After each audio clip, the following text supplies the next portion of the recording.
بسم اللہ الرحمن الرحیم۔ السلام علیکم۔ آپ دیکھ رہے ہیں ڈی ڈی پی اینالیٹیکا۔ آج عمران خان نے پشاور میں پریس کانفرنس کی اور وہاں پہ اپنی لانگ مارچ کی پلان کا نقشہ سامنے رکھا، تاریخ بتائی۔ توقع یہ تھی کہ وہ شاید ملتان کے جلسے میں یہ اناؤنس کریں گے۔ ملتان کے جلسے میں جب انہوں نے بات کی تو کہا کہ 25 سے 29 کے درمیان کوئی تاریخ دی جائے گی۔ حالات تیزی سے آگے بڑھ رہے ہیں اور ضرورت اس بات کی تھی کہ عمران خان جلدی اعلان کرتے تاکہ یہ ایک طرف تو سسپینس ختم ہوتا، دوسری طرف یہ ہے کہ اس ملک کے بگڑتے حالات کو قابو میں لایا جا سکے۔ بڑا مشکل فیصلہ تھا کیونکہ موسم کو اگر ہم دیکھیں تو شدید گرمی کا موسم، عوام کے لیے لازماً سفر کرنا، دھوپ میں آنا، کھلے آسمان کے نیچے پروٹیسٹ کرنا، یہ کوئی آسان کام نہیں ہوگا۔ لیکن بات وہی ہے کہ مقصد اس چیز کا ایک اعلیٰ مقصد ہے۔ اگر عام حالات ہوتے اور کوئی اپنے معاملات کے لیے ہمیں کہتا کہ چل کے آپ پروٹیسٹ کریں، لانگ مارچ کریں، جلوس نکالیں، تو شاید کوئی توجہ نہ دیتا۔ لیکن یہاں پہ دو بڑے اہم مسئلے ہیں۔ ایک سیدھی سی بات کہ باہر سے کنسپریسی ہوئی اور وہ کنسپریسی کی بنیاد پہ یہاں پہ لوکل اعلیٰ کار جو ان کے بنے، انہوں نے اس حکومت کو گرا دیا۔ اور باہر کی قوتیں جو ناراض تھیں وہ صرف عمران خان سے ناراض تھیں اور ان کا مقصد صرف یہی تھا کہ یہ شخص جو کہ ان کی بات ماننے کو تیار نہیں، ان کی جو ضروریات ہیں وہ پوری کرنے کو تیار نہیں، تو اس کو حکومت کرنے کا کوئی حق نہیں، لہذا عمران خان کو ہٹایا جائے۔ اب اس کے بعد جو کچھ ہوا وہ یہ کہ ایک ایسی حکومت جو کہ ناجائز، جو کہ لوگوں کی وفاداریاں خرید کے معرض وجود میں آئی، اور آج آپ نے دیکھا کہ عدالتوں کے فیصلے وہ بالکل برعکس ہیں۔ اگر ان فیصلوں کو مد نظر رکھا جائے، سامنے رکھا جائے،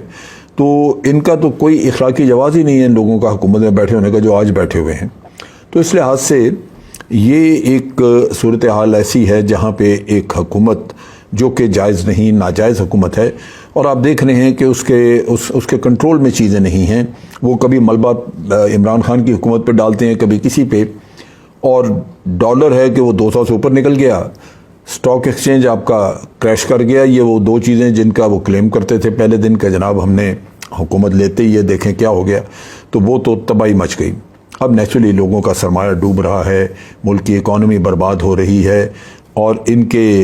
پلے کچھ ہے نہیں، ان کو پلے پڑتا نہیں، اور ایک ناجائز حکومت جو کہ سازشوں کی بنیاد پہ آئی، تو اس کا بھی مقابلہ کرنا یا اس کو الیکشن کے ذریعے ہٹانا یہ بھی بہت اہم ہے۔ لہذا وہ دو مقاصد کہ آپ نے اپنی آزادی بحال کرنی ہے اور اس حکومت کو ہٹانا۔ آپ صرف ایک چیز دیکھ لیجئے، اس کا امپیکٹ جو کہ اس سازش کے نتیجے میں آنے والی حکومت کی وجہ سے ہوا۔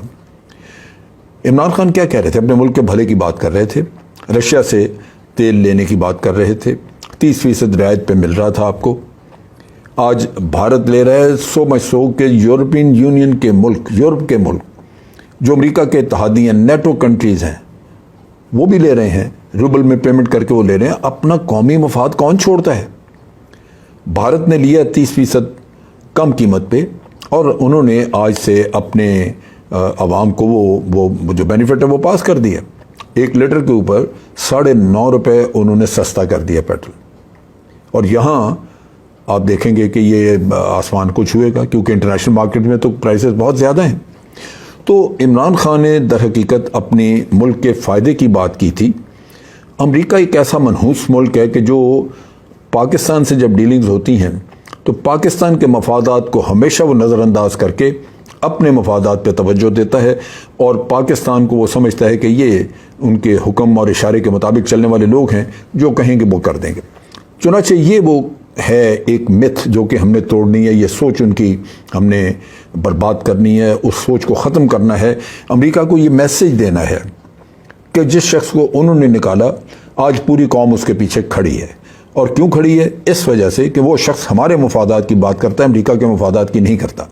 تو یہ وہ بیسک نقطہ ہے جس کی وجہ سے یہ سارا عوام نے سپورٹ دینی اور عوام دے رہے ہیں۔ اب یہ جو آج پریس کانفرنس کی اس میں انہوں نے بتایا کہ 25 مئی کو یہ لانگ مارچ ہوگی، اور انہوں نے خاص طور پہ عمران خان نے کہا کہ اس کا جو وجہ جس کی وجہ سے ہم اس نتیجے پہ پہنچے کہ ہمیں یہ کرنا ہے، وہ انہوں نے وہی جو میں نے بات کہی کہ ایک تو باہر کی کنسپیریسی ہے، باہر سے ہمارے ہاں لوگوں نے مل کے، باہر کے لوگوں کے ساتھ مل کے تو ایک سازش کی ہے جو کہ رجیم چینج کی شکل میں ہمارے سامنے آئی، اور پھر اس کے نتیجے میں ایک انتہائی کرپٹ اور نااہل حکومت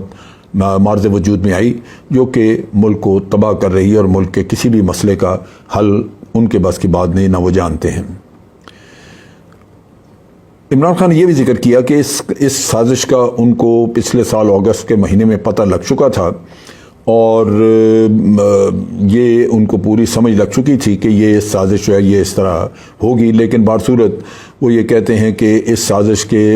کا پتہ ہونے کے باوجود ہم اس کو روک نہیں سکے، یہ ہم سے رکی نہیں، اور اس کی بنیادی وجہ لوگوں کے اپنے مفادات۔ جب ایک آدمی اپنے آپ کو بیچنے کے لیے تیار ہو جائے اور وہ اپنا ضمیر، اپنی عزت، اپنا وقار، اپنی قوم کا وقار، اپنے ووٹ دینے والوں کا وقار اگر وہ داؤ پہ لگا دے اور اتنی حیا اپنی گم کر بیٹھے، ختم کر بیٹھے، تو پھر اس کو روکا نہیں جا سکتا۔ یہاں ہوا یہی ہے۔ اب عدالتوں نے ان کے منہ کالے کی، وہ الگ بات ہے، لیکن آج آپ دیکھ لیجئے کہ ایک کوہرام جو ملک میں مچا ہوا ہے، ایک ایسا کیاس ہے، ایک بہت ہی ہنگامی سی صورتحال ہے، وہ بنی اسی وجہ سے ہے کہ ہمارے کچھ لوگوں نے اپنے ضمیر بیچے۔ اور میں بار بار یہ کہتا ہوں اس وجہ سے کہ مجھے امید تو ہے کہ آئندہ لوگ ضمیر بیچیں گے نہیں، لیکن جنہوں نے بیچ کے اس ملک کے ساتھ زیادتی کی ہے ان کو بھی نشان عبرت بننا چاہیے، یہ بڑا ضروری ہے۔ عمران خان نے کہا کہ میں چاہتا ہوں کہ 25 مئی کو سب لوگ سری نگر ہائی وے پہ پہنچیں، اسلام آباد کی مشہور ہائی وے ہے، اور یہاں پہ 3 بجے تک سب کو پہنچنا چاہیے، شام 3 بجے تک، تاکہ یہاں پہ پھر لانگ مارچ یہاں سے شروع ہو، یا دوسرے لفظوں میں اگر کل کو آپ کو دھرنا دینا پڑے تو یہ لانگ مارچ جو ہے وہ دھرنے کی شکل اختیار کر لے۔ جو بڑی اہم چیز انہوں نے کی، وہ بڑا اس کو بڑا ہمیں رجسٹر کرنا چاہیے، سمجھنا چاہیے۔ انہوں نے کہا کہ میں چاہتا ہوں کہ خواتین، بچے، بوڑھے، ہر طرح کے، ہر واک آف لائف کے لوگ جو ہیں وہ ان کو اس میں شامل ہونا چاہیے۔ اب یہ اور اس کے علاوہ انہوں نے یہ بھی کہا کہ جو ہمارے بیوروکریٹس ہیں یا ریٹائرڈ فوجی ہیں، ان کی فیملیز جو ہیں ان کو بھی شریک ہونا چاہیے اس میں۔ یہ ایک بہت بڑا انڈیکیٹر ہے کہ آپ جب خواتین کو شامل کر رہے ہیں، بچوں کو شامل کر رہے ہیں، تو آپ کی مارچ جو ہے وہ وائلنٹ نہیں ہوگی، اس میں تشدد نہیں ہوگا، وہ لازماً ایک پرامن مارچ ہوگی۔ یہ اس لیے سمجھنا ضروری ہے کہ اگر اس مارچ کو ناکام بنانے کے لیے کہیں سے تشدد ہوا تو اس کی ذمہ دار حکومت ہوگی، جو آج ناجائز حکومت بیٹھی ہوئی ہے وہ اس تشدد کی ذمہ داری ہوگی، وہی لوگ ہوں گے جو اس خوف سے کہ یہ پبلک سپورٹ کسی طرح ختم ہونی چاہیے، اگر وہ کچھ کریں تو وہ ذمہ دار ہوں گے، کیونکہ ادروائز اگر عمران خان خواتین کو، بچوں کو، بوڑھوں کو انوائٹ کر رہا ہے تو اس میں سوال ہی پیدا نہیں ہوتا کہ کوئی سوچے کہ اس کے ساتھ ساتھ کوئی وائلنس یا کوئی شدت پسندی یا توڑ پھوڑ کا کوئی ماحول پیدا ہوگا، وہ نہیں ہوگا۔ یہ بھی عمران خان نے کہا کہ اس کے بعد جو مارچ ہے وہ دھرنے میں بدل دی جا سکتی ہے، اور ڈیمانڈز ہماری اگر نہ مانی گئی تو پھر دھرنے میں۔ اور ڈیمانڈز وہ 2 ہی ہیں جس میں انہوں نے کہا کہ جی پہلی ڈیمانڈ ہماری یہ ہے کہ فوری طور پہ اسمبلیز جو ہیں وہ ڈیزالو کی جائیں، ہمیں بتا دیا جائے کہ کس تاریخ سے اسمبلیز ڈیزالو ہو رہی ہیں، کل ہو رہی ہیں، یہ 5 دن بعد ہو رہی ہیں، اور پھر اس کے ساتھ ساتھ الیکشن کی ایک تاریخ دے دی جائے۔ یہ 2 چیزیں اگر پتہ لگ جاتی ہیں، اناؤنس ہو جاتی ہیں، تو لانگ مارچ کا مقصد پورا ہو گیا، پھر وہ ختم ہو جائے گی۔ اس کے ساتھ ساتھ یہ بھی کہا گیا کہ، اور یہ میں ہمیشہ ہر اپنے ویلاگ میں کہتا رہا ہوں، اور یہ بہت بہت اہم چیز ہے، وہ یہ ہے کہ الیکشن کی تاریخ بھی آ سکتی ہے، حکومت بھی، اسمبلیاں ڈیزالو ہو سکتی ہیں، کیئر ٹیکرز آ سکتے ہیں، سب کچھ ہو سکتا ہے، لیکن اگر الیکشن فیئر، ٹرانسپیرنٹ اور صحیح نہ ہوئے تو جو آج ہم کوہرام دیکھ رہے ہیں اس سے کہیں زیادہ ملک میں ابتری ہوگی۔ وہ جو اس کے بعد جو کچھ ہوگا وہ پھر میرا نہیں خیال کہ کسی کے کنٹرول میں ہوگا. یہ بہت اہم ہے. اگر پاکستان کے لوگ جو کہ